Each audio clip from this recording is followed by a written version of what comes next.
주기도문 강의 6번째 시간입니다. 죄를 용서하여 주옵소서라고 하는 주제로 말씀을 나눕니다. 오늘도 성령께서 주기도를 통해 큰 은혜와 응답을 경험하게 하실 줄로 믿습니다. 오늘의 주제는 이제 죄 사함의 확신과 용서의 삶, 이렇게 생각하시면 됩니다. 오늘 두 단어를 여러분 기억하십시오. 죄라고 하는 단어와 용서라고 하는 이 두 단어, 이 문제가 풀리면 신앙생활이 자유롭습니다. 오늘 예수님이 왜 주기도를 통해 이 부분을 여기 끼워 넣어서 기도하라고 하셨는지 다 이유가 있거든요. 오늘 이 말씀을 통해 은혜가 있었으면 좋겠고요. 12절에 오늘 본문을 다시 한번 같이 읽습니다.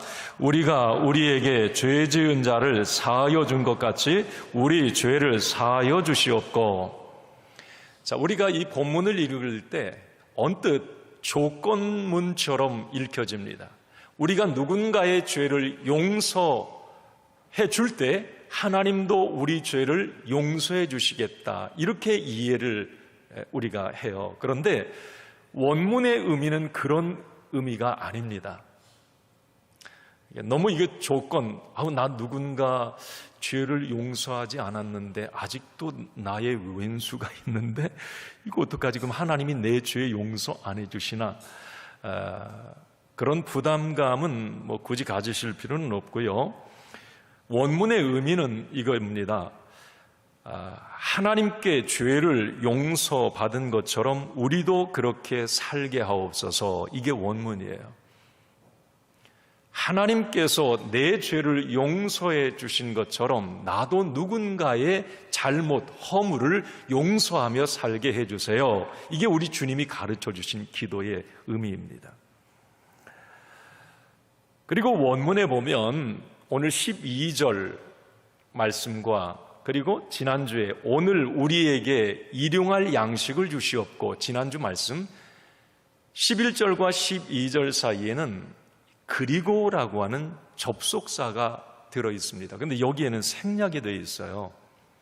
영어 성경에도 and, 그리고 이렇게 접속사가 있죠.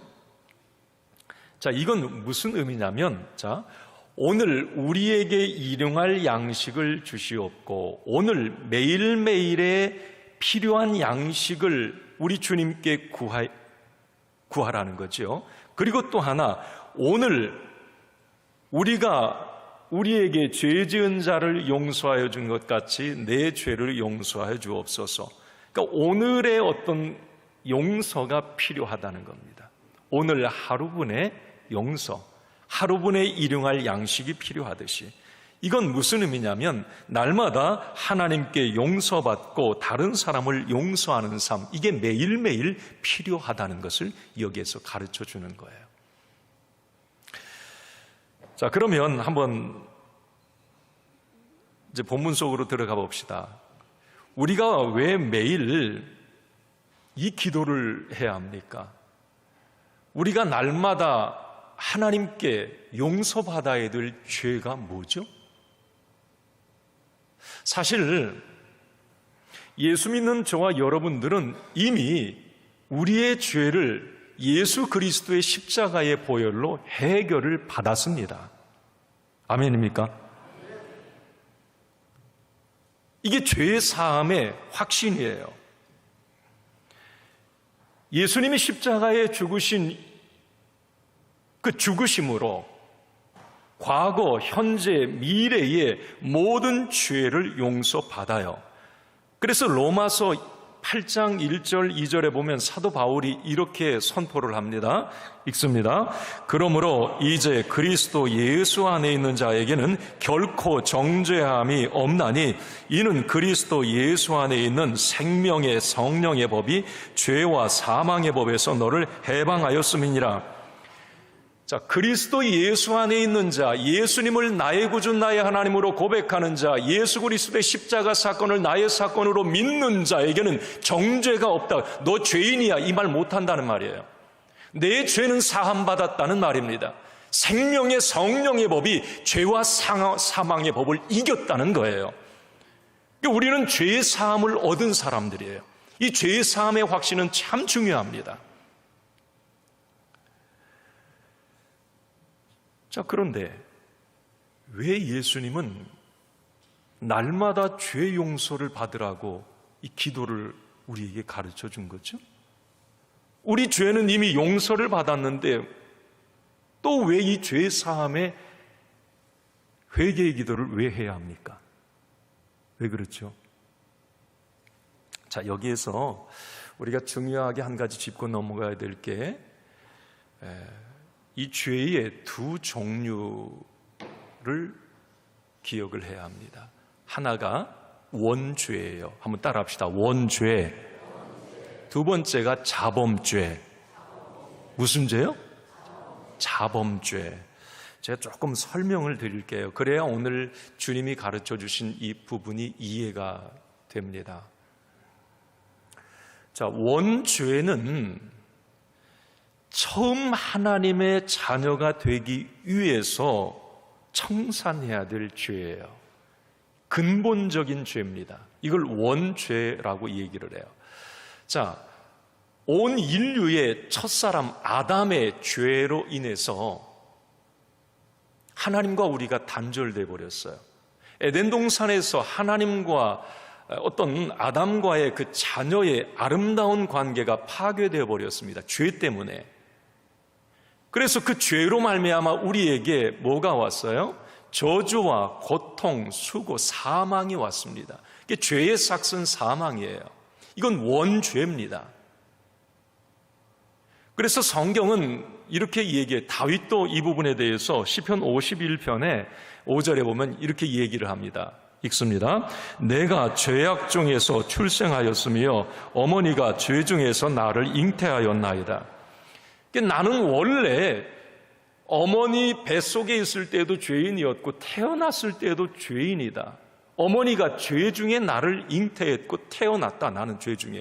이게 원죄를 얘기하는 거예요.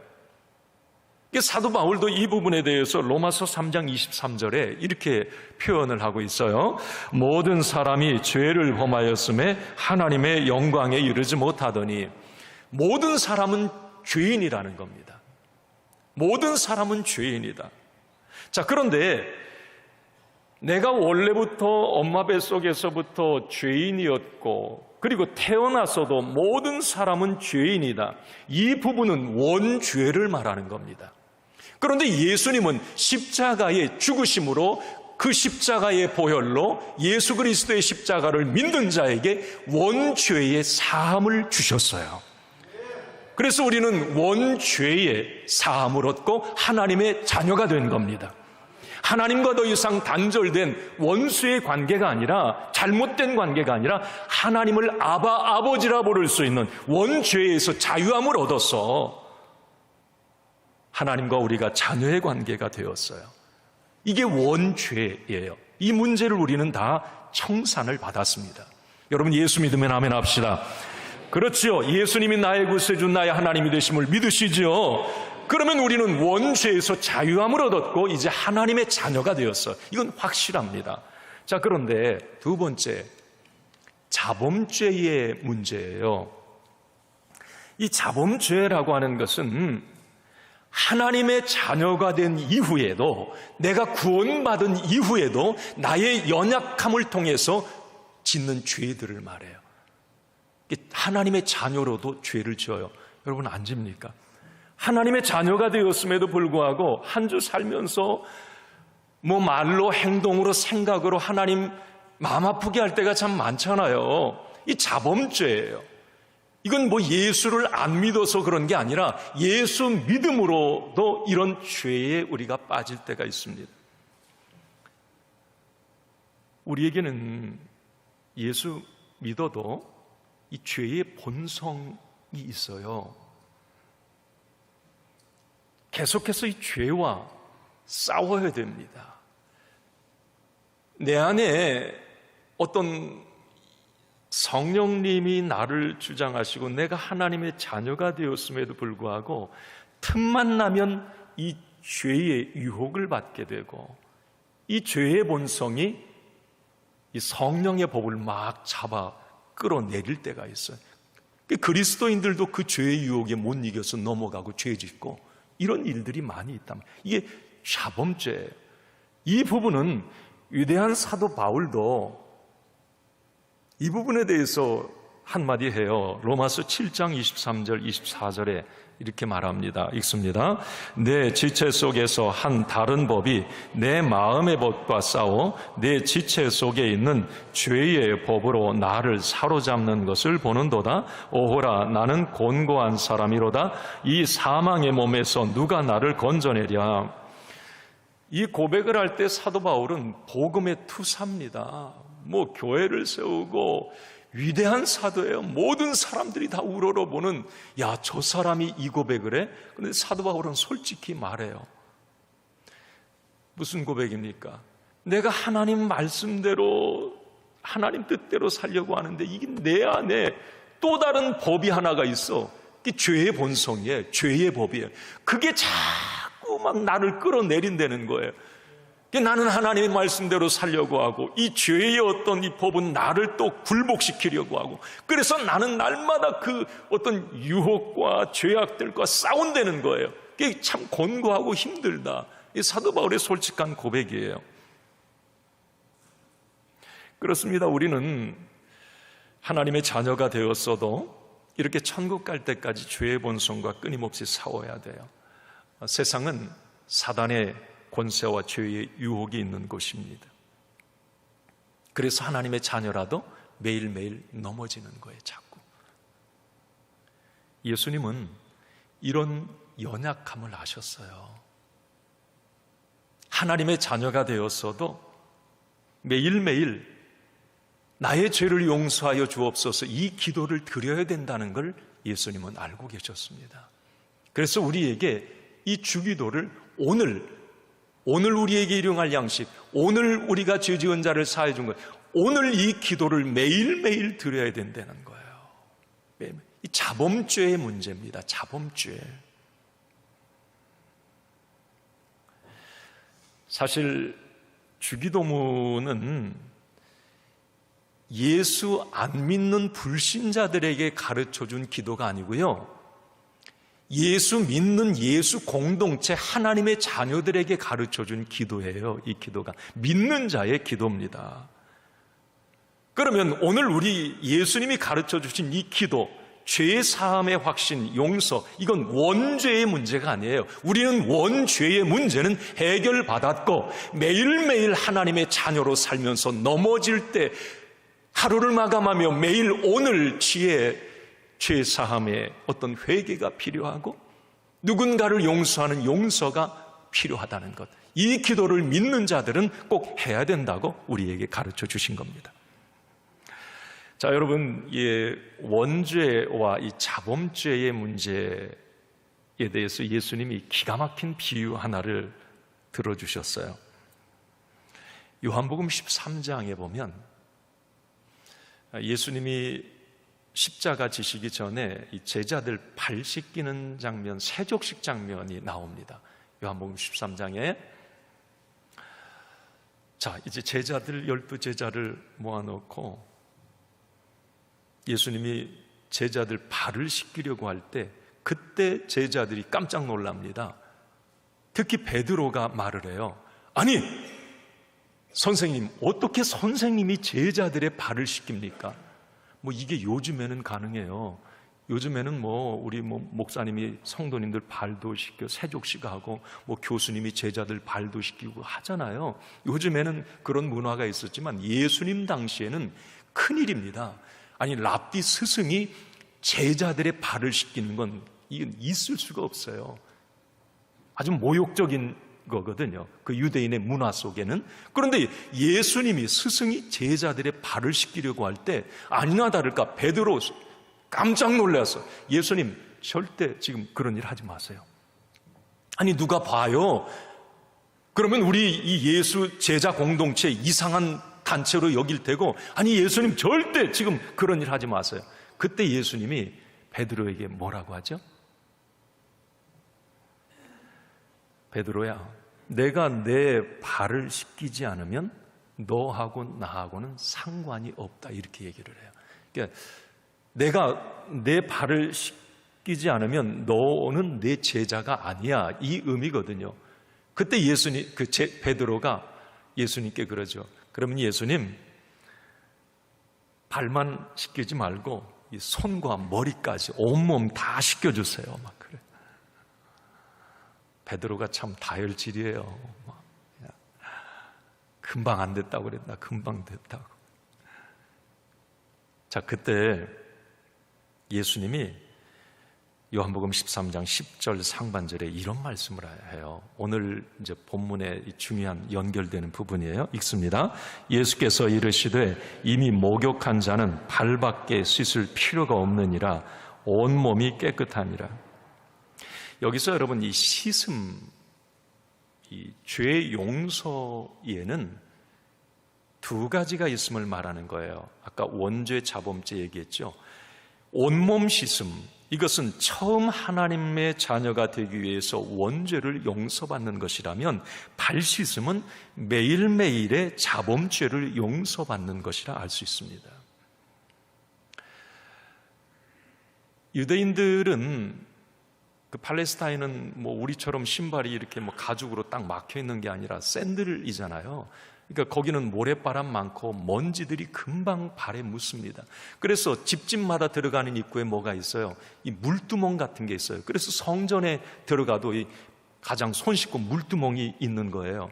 이게 팔레스타인 유대인의 문화예요. 항상 손발을 씻고 그날 딱 하루가 마칠 때 손발 씻고 그러고 들어가는 거예요. 이 발 씻음은 매일매일 일어나는 거예요. 예수님이 이 말씀을 하신 의미는 바로 그거예요. 우리가 하루를 살면서 발에 먼지가 묻듯이 매일매일 이 회개의 기도, 발 씻음의 이 기도가 우리에게 필요하다는 거지. 이 죄사함의 기도가 우리에게 필요하다는 것을 가르쳐 주신 겁니다. 옛날에 그런 생각이 들어요. 두려웠던 기억인데, 예를 들면 나는 주일학교 열심히 다니고 뭐 청소년 때까지도 그런 생각했던 것 같아요. 내가 교회 다니면서 죄를 지으면 내 구원이 취소되는 줄 착각을 해. 천국 못 가는 것으로 착각을 했습니다. 지금도 그런 생각 혹시 가지고 계신 분들 계세요? 내가 하나님의 자녀로 살다가 부지불식간에 어떤 죄를 지어요. 그러면 구원이 취소됩니까? 자, 어때요? 맞습니까? 그러면 여러분 여기 천국 갈 사람 한 사람도 없어요. 절대 그런 일 없습니다. 나는 예수 그리스도의 십자가의 보혈로 원죄를 사함받아 하나님의 자녀가 되었어요.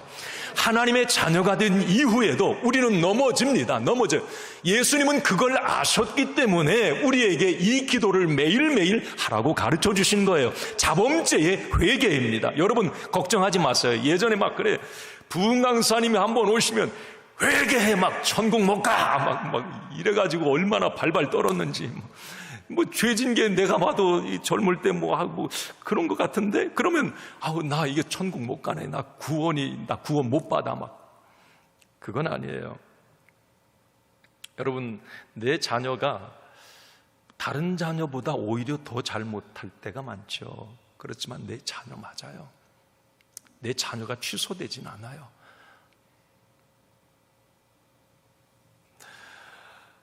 하나님의 자녀가 되어서도 넘어질 수 있다는 겁니다.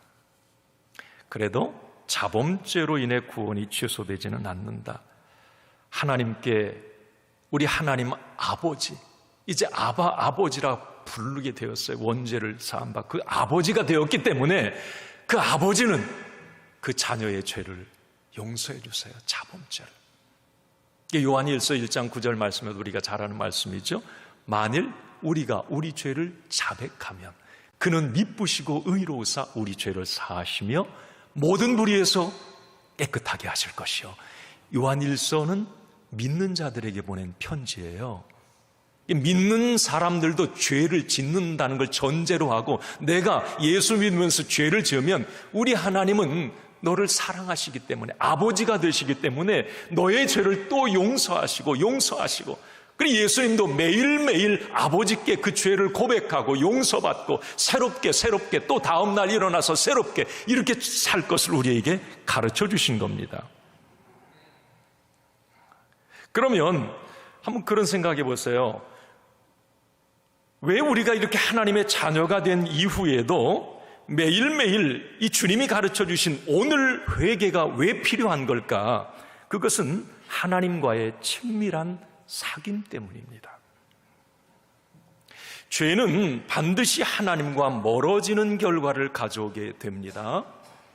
결국 하나님과 멀어지다 보면 오늘 하루치의 회개가 되지 않고 그 죄가 점점 눈덩이처럼 불어나다 보면 결국 하나님과 멀어지고 단절을 가져오게 됩니다. 그날치의 하루치의 회개가 용서가 필요한 거예요. 하나님과의 단절이 되면 여러분 믿음 생활하면서 나는 못 살겠더라고요. 정말. 그러니까 뭘 좀 부족하고 내가 힘든 일은 견뎌낼 수가 있어요. 그렇지만 하나님과의 어떤 이 멀어짐, 이 친밀한 사귐이 끊어지면 내 영혼이 답답하고 영혼이 답답하면 만사가 다 힘들어요. 아마 이런 경험을 하신 분들 꽤 있을 겁니다. 그러니까 죄를 통해서 그 부분을 그날치 이 주기도를 통해서 해결받아야 친밀한 사귐이 이어지는 거예요. 그래서 예수님이 그 부분을 아셨기 때문에 이 기도를 우리에게 가르쳐 주신 거고요. 예를 들면 다윗의 경우, 다윗이 시편 51편에 보면 우리아의 아내 밧세바를 범한 이후에 자신의 심정을 거기다가 다 이렇게 기록을 해놨어요. 근데 다윗이 죄 짓고 나서 가장 고통스러웠던 게 뭔 줄 아십니까? 그가 하나님의 백성이 선민되었던 게 취소되어서 그가 억울해가지고 그것 때문에 힘들어하지 않았어요. 그는 여전히 죄를 지었어도 하나님의 백성, 하나님의 자녀가 맞아요. 자, 그런데 문제는 뭐냐면 하나님과의 친밀한 교제가 끊어져 버린 거예요. 죄를 짓고 나니까 하나님과 멀어진 느낌이 확 오는 거예요. 실제적으로 죄는 단절이기 때문에 멀어져 버렸어요. 그때 이 다윗은 그걸 깨닫습니다. 내 마음이 고통스러운 거예요. 자기가 갖고 싶은 건 다 가졌어요. 왕입니다. 다 얻었어요. 밧세바도 자기 아내가 돼요. 뭐가 부족합니까? 그러나 얻은 기쁨, 눈에 보이는 풍성함 아니에요. 주님과 친밀한 관계가 끊어지고 난 다음에 그의 영혼에 병이 들고 마름을 통해서 범사가 약해지고 강건함에 문제가 생기고 고통스러운 거예요. 다윗이 시편 51편 8절에 보면 이렇게 고백을 해요. 그 시편입니다. 읽습니다. 내게 즐겁고 기쁜 소리를 들려주시사 주께서 꺾으신 뼈들도 즐거워하게 하소서. 뼈가 꺾어진다. 여러분 뼈 꺾어져 보셨어요? 골절돼가지고 막 얼마나 고통스럽습니까? 지금 자기의 삶이 죄를 짓고 난 다음에 하나님과 친밀한 사귐이 끊어지고 나니까 뼈가 꺾어진 것처럼 고통스러운 거예요. 지금 다 가지고 있는데. 그래서 다윗이 기도하는 거, 주여 즐겁고 기쁜 소리를 다시 들려주세요. 바로 그 시편의 12절에는 이렇게 말을 해요. 읽습니다. 주의 구원의 즐거움을 내게 회복시켜 주시고 자원하는 심령을 주사 나를 붙드소서. 주님과 가까이 있을 때에는 뭔가 친밀한 교제를 할 때는 내가 예배를 드려도 봉사를 해도 자원했어요. 막 기뻐요. 막 내가 하면서도 기쁘고 드려도 기쁘고 땀 흘려도 기쁘고. 그런데 주님과 친밀한 교제가 끊어지고 죄가 그 사이에 들어가면서 모든 게 팍팍하고 힘든 거예요. 예배 드리는 게 힘들고 봉사하는 게 짜증나고. 다윗은 그게 고통스러웠던 겁니다. 예전에 그렇게 하나님과 친밀할 때에는 그렇게 모든 게 기쁘고 감사하고 은혜였는데 왜 그렇게 지금은 고통스럽고 짜증나고 힘드냐는 거예요. 주님과의 사귐이 끊어진 거예요. 밧세바로 인한 죄 때문에 그게 깨져버린 겁니다. 여러분, 오늘 그래서 예수님이 나의 죄를 용서하옵소서라고 하는 이 기도 가르쳐 주신 이유는 바로 그거예요. 하나님과의 친밀한 교제, 사귐이 끊어지지 않게 해주세요. 늘 하나님과 동행하는 삶을 살게 해주세요. 이 의미가 여기에 담겨 있는 겁니다. 따라서 오늘 이 기도는 가장 복된 기도이고 매일매일 필요한 기도입니다. 우리 하나님의 자녀들은 매일 꼭 이 기도를 그래서 드려야 하는 거예요. 자, 두 번째 마지막, 우리가 이렇게 이제 죄의 사함의 원죄의 사함을 받고 하나님의 자녀가 되어 살면서 자범죄로 인해서 넘어질 때에 우리는 매일매일 주님이 가르쳐 주신 기도를 통해서 그날치의 죄 사함의 용서의 확신을 가지고 또 새롭게 시작할 수가 있어요. 자, 그런데 이제 이건 나의 문제이고요. 오늘 우리가 우리에게 죄 지은 자를 사하여 준 것 같이, 그러면 다른 사람의 용서의 문제, 이게 어떻게 가능한가? 이 부분이에요. 아까도 말씀드렸습니다. 12절, 우리가 우리에게 죄 지은 자를 사하여 준 것 같이 우리 죄를 사하여 주시옵고, 이게 여러분 조건문이 아니라고 그랬어요. 이 원문은 아까도 말씀드렸듯이 하나님께 죄 용서받은 것처럼 우리도 다른 사람을 용서하게 해주세요. 여기서 여러분 우선순위를 원문에 의해서 좀 이해를 했으면 좋겠어요. 첫 번째가 뭐냐면 내가 하나님으로부터 죄의 용서를 받았다는 게 먼저예요. 두 번째, 그래서 나는 다른 사람을 용서하게 해주세요. 이게 두 번째입니다. 이건 뭘 의미하느냐면 내가 다른 사람을 어떻게 용서하는가, 내 힘으로는 안 된다는 겁니다. 내 안에 하나님이 나를 용서하여 주셨다고 하는 이 용서의 은혜가 물밀듯 밀려올 때에 내가 비로소 다른 사람을 용서할 수 있다는 거예요.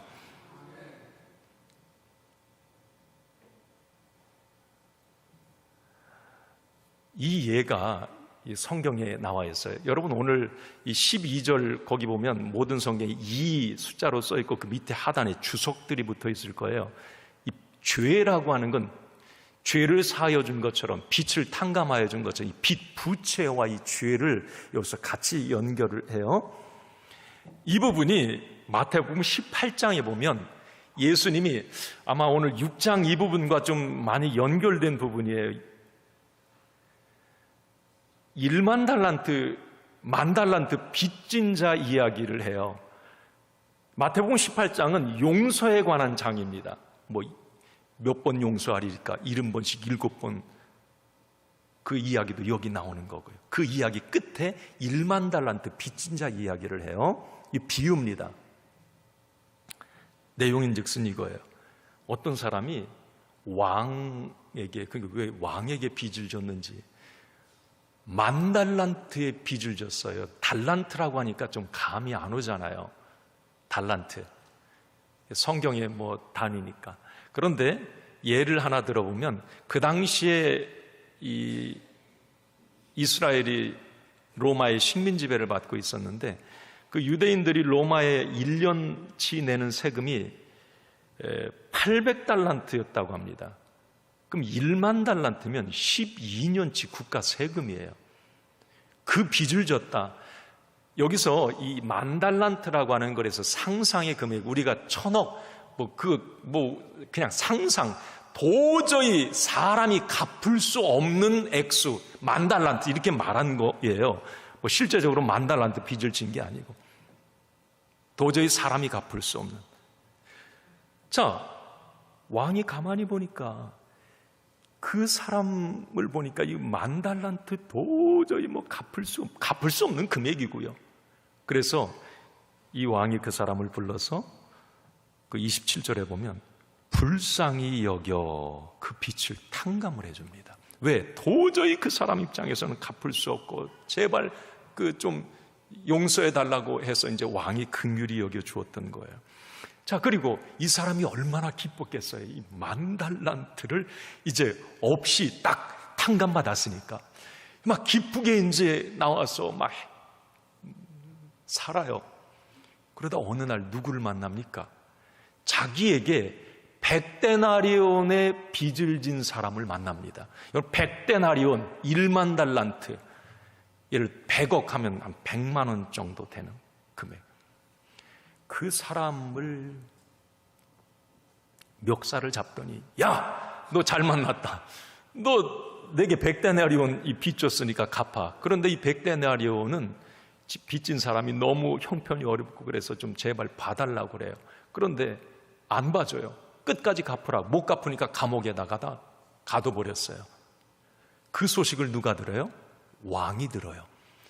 그 왕이 갑자기 화를 내면서 그 자식 데려오라고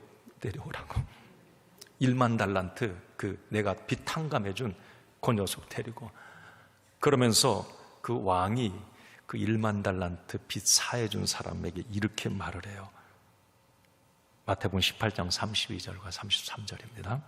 이에 주인이 그를 불러다가 말하되, 악한 종아, 내가 빌기에 내가 내 빚을 전부 탕감하여 주었거늘 내가 너를 불쌍히 여김과 같이 너도 내 동료를 불쌍히 여김이 마땅하지 아니하냐. 자, 내가 너 1만 달란트 빚 탕감해 주었잖아. 이게 우선이에요. 내가 내 빚, 네 힘으로는 도저히 안 되는 그걸 내가 탕감해 줬잖아. 우선순위예요. 그러니 너도 그 작은 100데나리온, 그건 너도 용서해 줄 수 있잖아. 그겁니다. 그러면서 이 비유 끝에 바로 다음 절 35절에 이렇게 예수님이 결론을 딱 맺으세요. 시작. 너희가 각각 마음으로부터 형제를 용서하지 아니하면 나의 하늘 아버지께서도 너희에게 이와 같이 하시리라. 이 부분도 여러분 오해하지 마세요. 주기도문하고 똑같아요. 조건 같지요? 아니에요. 그 전절을 염두에 두고 하는 말이에요. 내가 1만 달란트 빚을 탕감받았잖아. 너 큰 은혜 입었잖아. 그러니 너도 그 은혜를 받았으니 내 삶에서 너에게 뭔가 작게 실수하고 잘못하는 사람 용서해주고 살아. 그렇지 않으면 너 나쁜 놈이야. 이 이야기예요. 자, 여기서 우리 봅시다. 여러분, 용서의 힘이 어디에서 오는가? 오늘 비유의 핵심이에요. 내가 1만 달란트 빚을 탕감받았다고 하는 걸 깨닫고 알 때 용서의 힘이 거기에서 나옵니다. 오늘 본문에서 왕의 말은 네가 먼저 나에게 용서받은 것을 생각해 보라는 거예요. 그러면 너도 100데나리온 수십 명 정도 다 용서할 수 있어. 그런데 너 그 은혜를 잊었다는 겁니다. 저는 여기서 이 비유가 우리에게 주는 의미가 뭘까? 저와 여러분들은 너무 큰 빚을 탕감받았어요. 하나님의 아들 독생자 예수 그리스도의 십자가의 죽으심을 통해서 그 죽음의 피값을 통해서 우리는 구원과 영생과 천국을 얻었습니다. 다시 말하면 나는 1만 달란트 빚진 자예요. 그 빚을 나는 탕감받았어요. 여러분, 구원은 공짜가 아니에요. 그래서 예수 그리스도의 죽으심을 통해서 내가 엄청난 대가를 통해서 1만 달란트를 통해서 나는 구원을 받은 거예요. 자, 이 하나님의 사랑, 그 십자가의 은혜, 그 값비싼 대가를 통해서 내가 새 생명을 얻었고 살아났다면 일상의 내 삶 속에서 작은 어떤 삶에서 여러분 우리 삶에서 원수 맺고 좀 막 속상하고 너 미워 분노하고 하는 게 여러분 생명이 왔다 갔다 하는 부분도 있지만 대부분 사소한 거예요.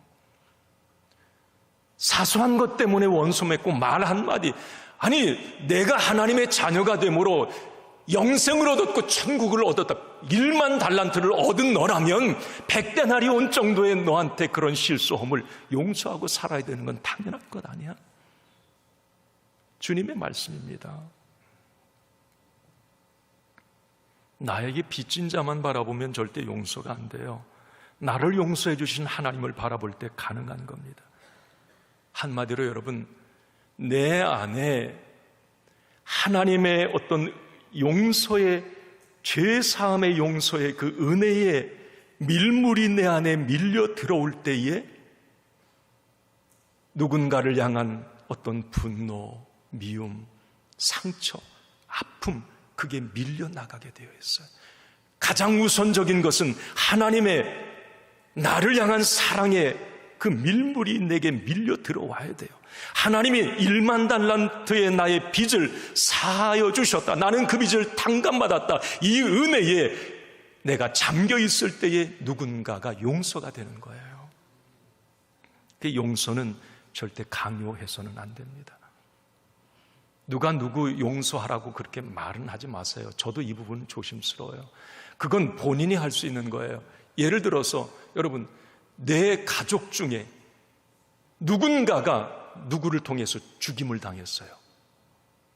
내 자식이 누군가를 통해 몹쓸 짓을 당했어요. 죽어도 용서 안 되는 거예요. 용서됩니까? 나 용서 못해요. 그런데 옆에서 용서해. 그 정도는 용서해야지. 여러분, 못하는 겁니다. 용서는 그 자신 스스로가 할 수 있는 거예요. 하나님의 은혜의 만조를 내가 경험할 때에 내 안에 있는 상처와 미움이 이렇게 떠밀려 내려가는 거죠. 누가 옆에서 용서해라, 용서하라. 못하는 겁니다. 하지 마세요. 여러분, 2007년에 그 영화 밀양 유명하죠. 용서하면 이 영화 이야기하는 거. 아니, 남편이 사고로 잃고 그 어린 아들 하나 데리고 남편 고향에 내려가요. 전도연이 아니고 전도연이 내려가요. 가서 거기서 아들과 사는데 학원 원장이 그 아들을 유괴해서 죽이잖아요. 용서가 됩니까?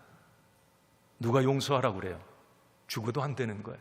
그러니까 그 전도연이 주인공이 교회에 가서 막 몸부림을 쳐요. 막 한번 그걸 어떻게 해결해 보려고 막 안 되는 거예요. 그리고 이제 작심을 합니다. 내가 그 사람 용서할 거야. 그 범인은 감옥에 있어요. 전도연이 감옥에 찾아가요. 그런데 이게 웬걸? 감옥에 있는 그 자기 아들을 죽인 그 범인이 얼굴이 너무 평안한 거예요. 열받을 정도로. 아니, 좀 그 엄마가 왔으면 그냥 좀 미안해하고 막 좀 그래 당당한 거예요. 그 주인공이 묻지요. 아니, 당신 왜 그렇게 얼굴이 좋은데? 쉽게 말하면 그때 그 범인이 뭐라고 그래요? 하나님이 내 죄 용서해 주셨어 그래요. 여기에서 주인공이 꼭지가 도는 거예요. 아니, 내가 너를 용서 안 했는데 누가 너를 용서해? 내가 너를 용서 안 했는데 누가 너를 용서해? 인간의 상식으로는, 이론으로는 절대 용서가 안 되는 거예요. 다시 말씀드립니다. 1만 달란트 빚, 그 탕감받은 걸, 그 은혜를 생각하라는 거예요.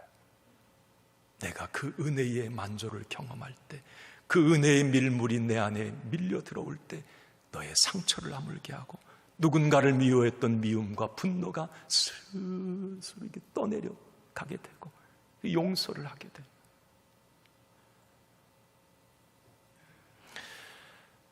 예수님이 다른 사람의 용서를 단호하게 말씀하신 이유는 나를 위함이라고 하는 걸 절대 잊지 마세요. 다른 사람 용서해서 긍휼을 베풀고 살아라? 아니에요. 다른 사람을 위한 기도가 아니라 나를 위한 기도의 주기도는 내가 살기 위한 기도. 한번 생각해 보세요. 내가 다른 사람을 용서할 수 있다는 것은 그만큼 내가 은혜에 잠겨 있다는 것을 의미합니다. 죄사함과 구원과 영생과 천국의 확신이 내가 은혜의 지배를 받고 있다는 증거예요. 다른 사람을 용서할 수 있다는 것은. 또 하나, 여러분, 이 기도가 우리에게 필요한 것은 이 기도를 할 때, 다른 사람을 용서할 때 내가 행복합니다. 한번 여러분 질문 드려볼게요. 용서 받은 자가 행복합니까? 용서한 자가 행복할까요? 경험해 본 분들이 말씀하겠죠. 용서받은 자는 계속 죄책감으로 그냥 살아요. 그렇지만 용서한 사람이 자유함을 얻습니다. 왜 예수님이 다른 사람을 용서하라고 이 기도를 하라고 했는지, 이건 나 하나님의 자녀인 너를 내가 사랑해, 네가 누구를 놓아주어야 네가 자유할 수 있고 네가 행복할 수 있어. 그 기도예요. 여러분, 이 시간 누군가 막 엄청 지금 미워가지고 왼수가 있다면 좀 놓아드리세요. 우리 오늘 주기도 해야 돼요. 그래서 용서해야, 그러면 내가 살아요. 누군가 미워하는 사람, 그 원수를 놓아주지 않으면 그 원수가 나를 죽여요. 오늘 결론입니다. 주기도문의 의미의 결론이에요. 우리가 우리에게 죄 지은 자를 사하여 준 것 같이 우리 죄를 사하여 주시옵고, 원죄를 해결받고 하나님의 자녀가 되었어도 우리는 매일매일 발 씻음의 회개가 필요하다는 것을 주님은 가르쳐 주신 겁니다. 오늘 하루치의 회개를 통해 주님과의 친밀한 교제를 이어가라는 겁니다. 그리고 매일의 회개, 오늘의 회개를 통해서 날마다 은혜의 밀물을 경험하며 살라는 겁니다. 그 은혜의 밀물이 들어올 때 하루의 삶 속에서, 한 주의 삶 속에서 너는 다른 사람을 용서할 수 있을 것이라는 거죠. 내 안에 분노와 미움, 원망과 상처는 떠밀려 가게 될 거라는 겁니다. 오늘 말씀을 마치며 하루를 마치고 여러분 이제 잠자리에 들기 전에 오늘 이 주기도 꼭 한번 해보시기 바랍니다.